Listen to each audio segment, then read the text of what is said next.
Hi guys, magmumukbang ako ngayon ng seafoods. Ayan, galing to, actually na ngayon 9:30 na siya. Galing si amo kong babae sa GB. Yung GB po is boundary ng Malaysia at saka Singapore, doon siya galing. So may dala siyang seafoods. Kaya try nating i-mukbang. Ayan, may crabs. Ayan siya. Crabs. Tsaka ito yung sarap. Let's try guys. Let's eat. Ang kati-kati ko na naman nito. Diyos ko Lord. Ayan guys, yung fried rice. Kakain ako ngayon. Hindi ako nag-dinner. Pero late na. Okay lang. Okay. I'll dance, dance, dance with my hands, dance, dance la bossa moi.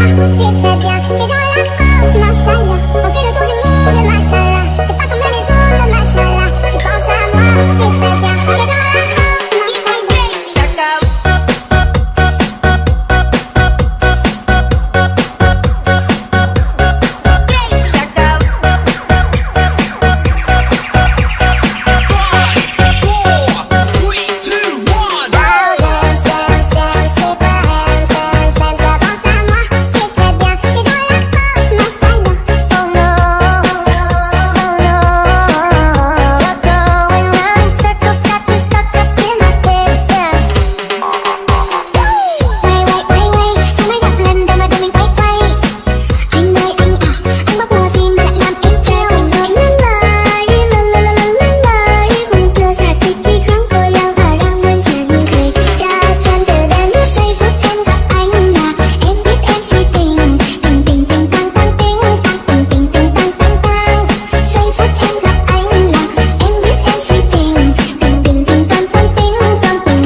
Thank